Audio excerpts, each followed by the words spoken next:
Hi everyone, and welcome to today's lesson.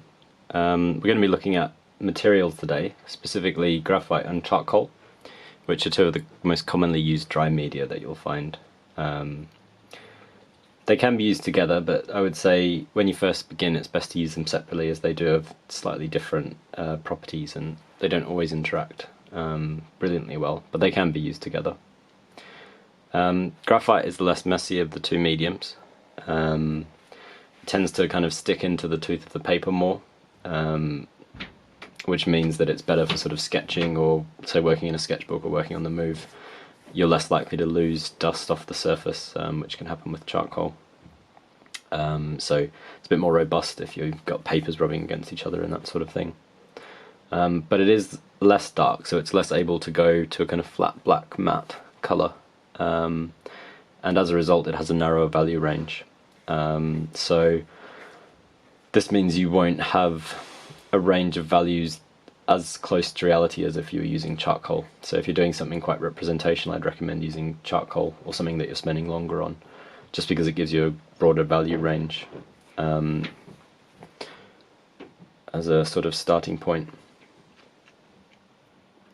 The downside of graphite compared to charcoal also is that as you kind of keep working it, it tends to form a smooth surface and becomes shiny, which further kind of impacts the lightness of or the darkness of the darks. So the kind of the darker you press with, say, a 2B pencil, the more you'll start to develop a kind of slick, shiny surface, which from certain angles will make the darks look light rather than actually black. Whereas charcoal remains completely matte, so it can make for very good deep blacks. So we'll begin by going through different types of graphite that you'll come across, kind of the common different types. There are variations on these, but these are the sort of main drawing implements that you'll see when you're buying them. So the most common one, and the one I'm sure you're all familiar with, is a wooden pencil. So I can get it to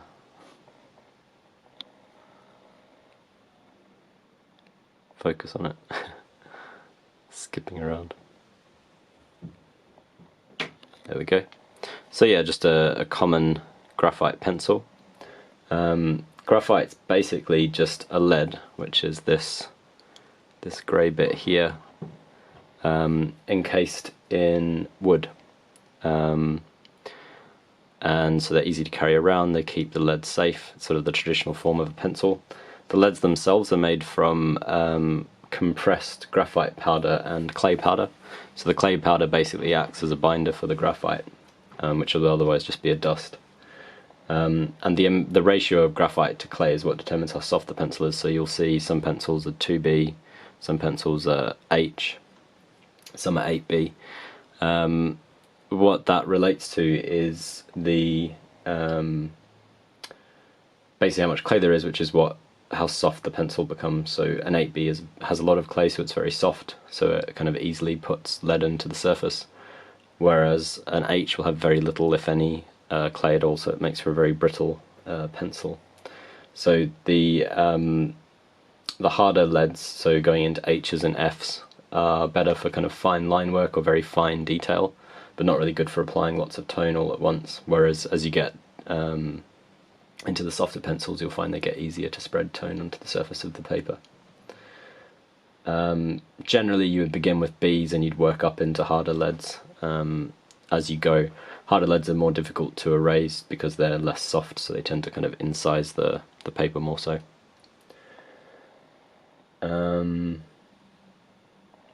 So with pencils, you can sharpen them two ways. Probably the most common form that you come across is sharpening with a kind of typical little metal sharpener or kind of a mechanical sharpener.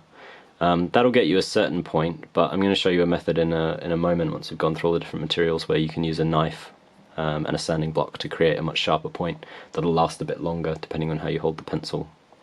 We'll be looking at some different types of line strokes that you can produce if you do that. So moving on, I've got a type of mechanical pencil here. Now most mechanical pencils have like a click on the back. This one has a click on the side of it, but basically as you click it pushes the lead out, which is usually quite fine on a mechanical pencil, so typically kind of 0.3, 0.5, 0.7 is the sort of size you'd see on a mechanical pencil. And they're really useful for kind of carrying around in your bag. If you need a really fine point, you're not able to sharpen very easily, they're very useful. So if I was to do a mark on this paper,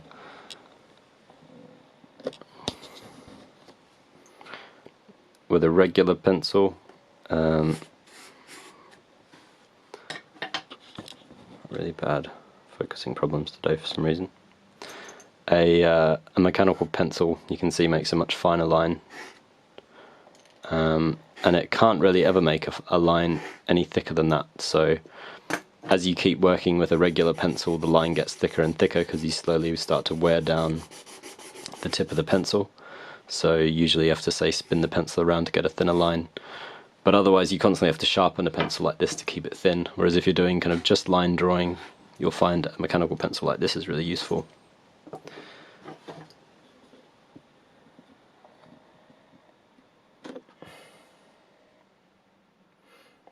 But you obviously can't quickly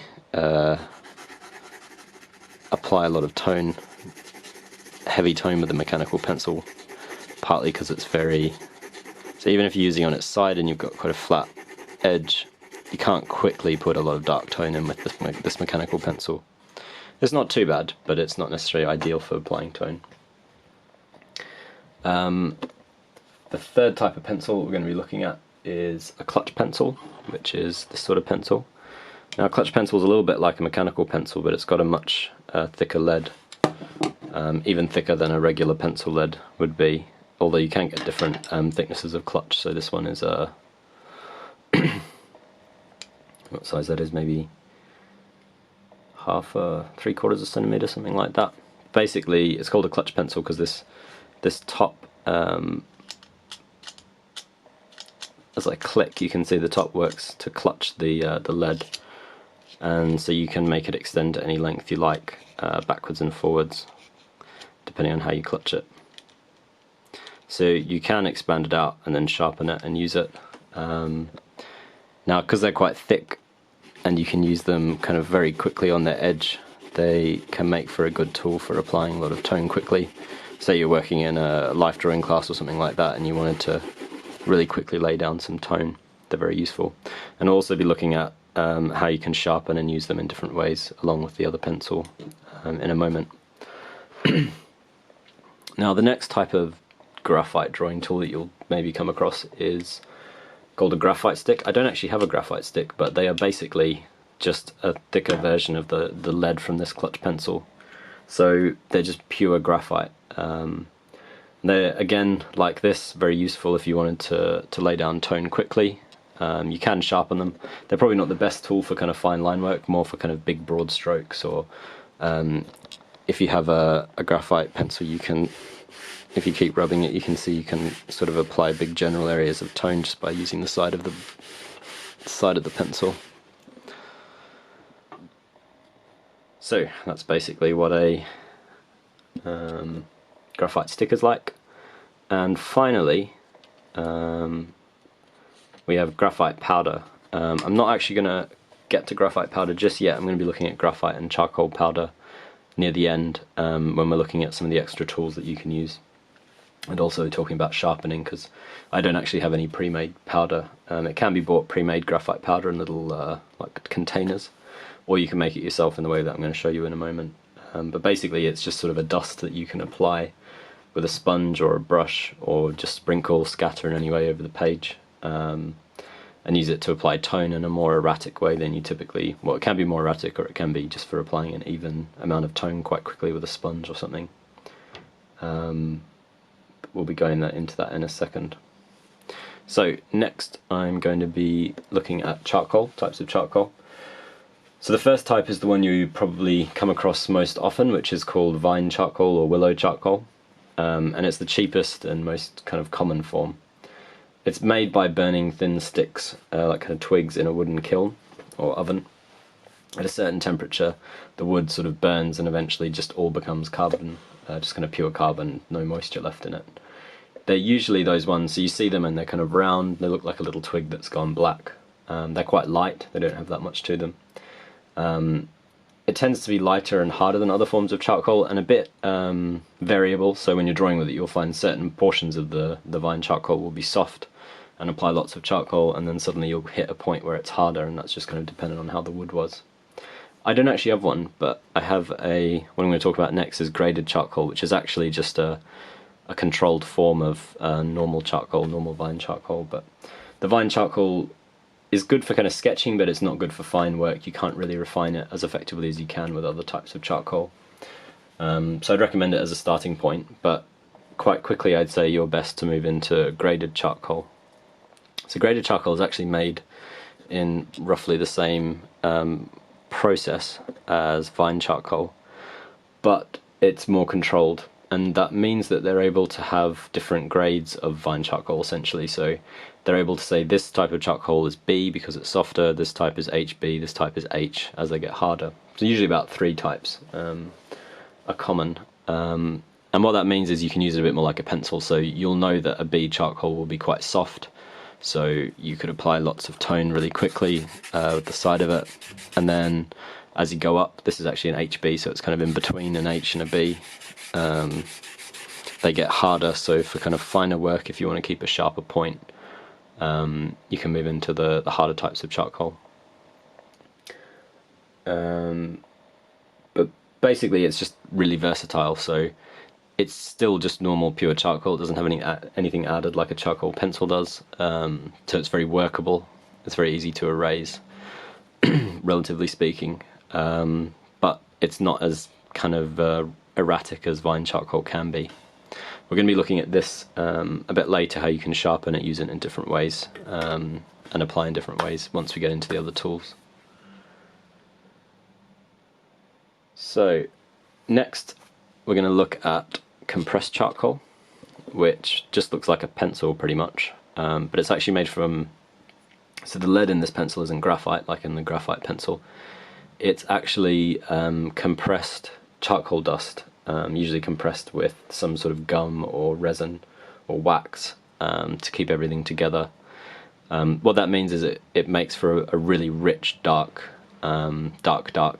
with your charcoal, but the downside is it's harder to erase because of the fact it's got a wax or a gum mixed into it. So you tend to use it kind of for either if you want kind of a quick finished drawing that's all going to be really dark and you're not worried about erasing, or if you are working on a more refined drawing, you would probably use a carbon pencil or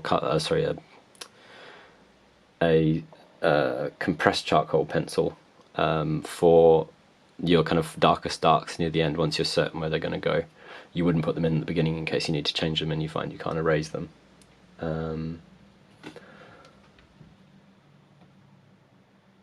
And finally, charcoal powder. But as I say, I'm going to be looking at the powders at the end because I don't actually have any pre-made powders at hand, so we're going to make some in a second and then have a look at how it works. So that does it pretty much for the different tools that you can use in these different mediums, the kind of the basic ones. You get kind of different types of variations on them as well. You can get very big thick pieces of charcoal that you can use to apply lots of tone all at once. And you get variations on different types of pencils, different types of clutch and mechanical pencils, but that basically covers generally what you'll come across as tools as you're beginning. So we're going to move into associated tools, so things that you can use to change the nature of each of the drawing implements, or apply it in different ways and get different effects on the paper. So to begin with, I've got an old Stanley knife here. So any kind of knife works for what I'm going to show. So basically use a Stanley knife to initially sharpen any wooden pencil. So anything that has a kind of wooden shaft, either the compressed charcoal or this graphite, you begin sharpening with a knife. So I'll just do that quickly in front of you so you can see how to go about it. I recommend sharpening in this way if you need a very fine point from a pencil.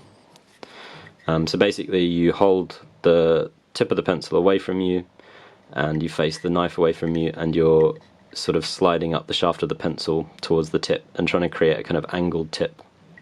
And you can make it as sharp as you like. the sharper you try to make it, the more difficult it'll get to handle. It's likely that the lead might snap. So usually I'd recommend sort of starting a bit further back, but you basically just slowly whittle your way up the lead and then kind of rotate the pencil.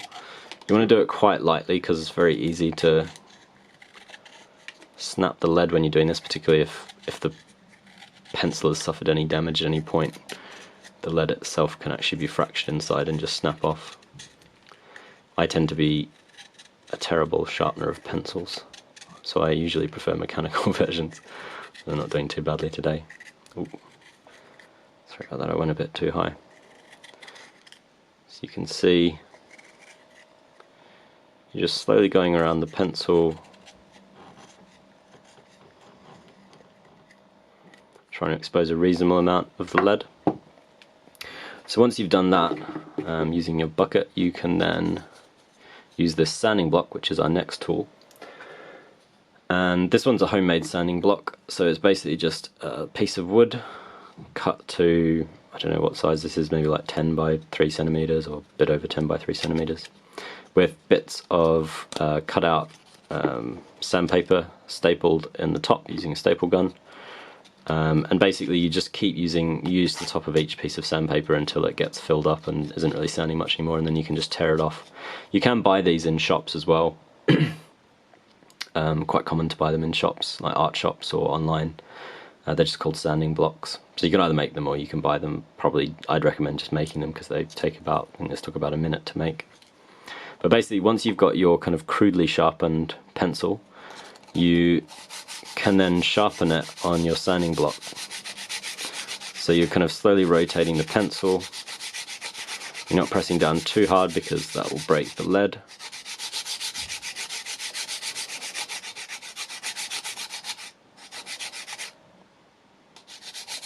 So stop every now and then and just see how sharp the point's got.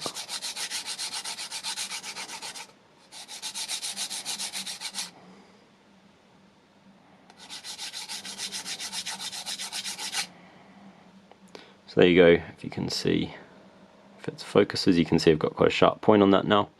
Now this point will last longer than a regular sharpener. If you imagine a regular sharpener tapers very quickly, so it blunts faster than something like this.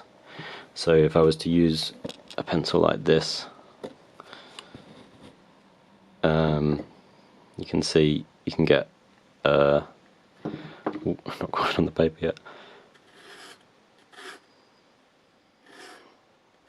You can draw a very fine line, so a line about as fine as this mechanical pencil was able to achieve. Yeah, it's about the same. So one way to try to keep your tip of your pencil sharp as you're using it is to always use it on a reasonable, when you're drawing a sharp line, angle it towards the paper and slowly rotate it around in your hand as you draw lines. What that'll do is it'll kind of slowly sharpen, so if you draw this side, it's going to flatten that edge that you drew. So if you spin it around, then you have a sharp edge again. It's almost like you're sharpening as you draw. So you'll find your sharpened points last a lot better that way. You can also use your sharpened point as a kind of edge to apply tone if you like. Again, this will just kind of act like sort of a sharpening method. And then if you need to kind of fill any fine points in, you can use the tip again. So you'll see it kind of gives you a very varied method of application.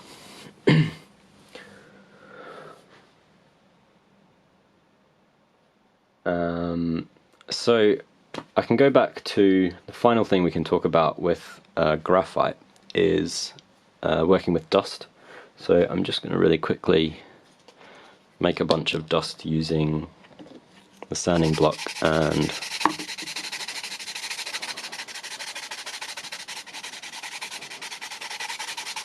my clutch lead, just because it's going to be faster than anything else.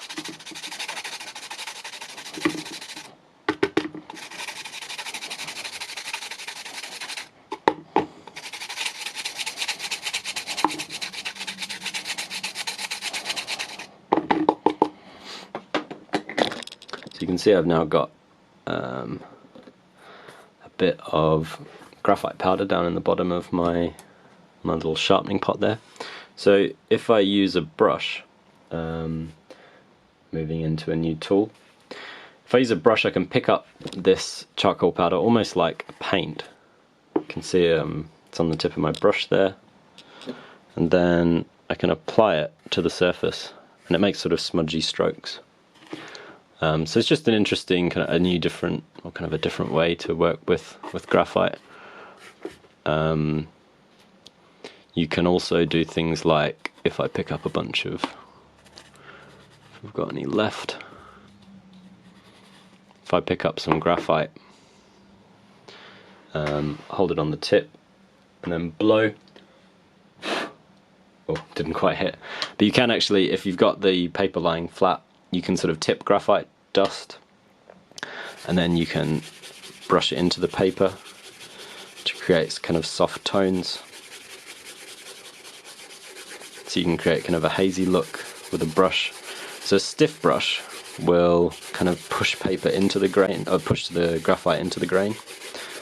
Whereas if you use a softer brush, and not so much actually on graphite, but on charcoal you can actually sort of erase a bit, smudgy erase, using a soft brush because it kind of scatters the dust away.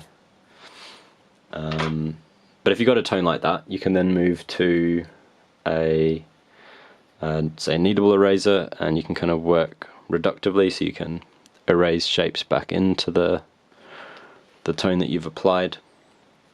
So you can use a dust and then sort of apply an even tone over the whole page, and then do a sort of additive and subtractive drawing, which are some techniques we can look at in future. But you can see it's pretty varied just for a pencil. So you can use those same tools and same approaches with charcoal, but I am going to show one more technique that you can use with charcoal. So the same method is totally applicable to charcoal. So for instance, if I go back to my my block and just tear this off quickly, now I've got a new clean piece of sandpaper. If I go back to my charcoal stick, I can sharpen it in the same way. So this charcoal is pretty stable, that's why the graded charcoal is good. So I don't know if it's a bit dark to see, but you can, holding it at an angle, kind of a very shallow angle to the sanding block, you can kind of spin it around, and what you can slowly do is create a point with your charcoal. So a lot of people tend to just use charcoal as like a stick, but it's actually pretty versatile. So if you do this with your charcoal, it can be used almost like a pencil. You can actually get some very, very fine lines with charcoal. So I've sharpened it to that point. I'll just tip a bunch of that dust in. So go back up here, and you can see I can draw some pretty fine lines using this charcoal stick. And as I say, spinning it as you draw. You can also apply it on the edge. That keeps it sharp. So that's how you can use charcoal in a fine way. So in later lessons I'm going to be talking a bit about doing fine shading with charcoal. So usually you would use charcoal in combination with an eraser in different grades, but you can actually create some pretty subtle shifts in charcoal work. But the final thing I'm going to talk about using charcoal is applying the charcoal in a kind of a fairly heavy-handed manner to get a really dark tone. So I'm pushing down really hard.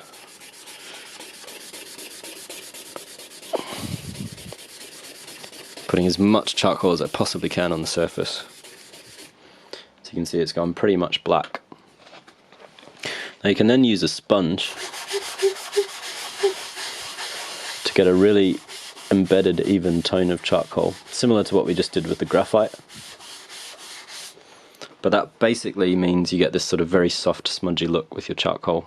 And you could do that over the entire page and do a sort of subtractive thing. So I can erase back into that. It's somewhat dependent on the quality of your paper, so stronger papers will hold up better with this kind of treatment than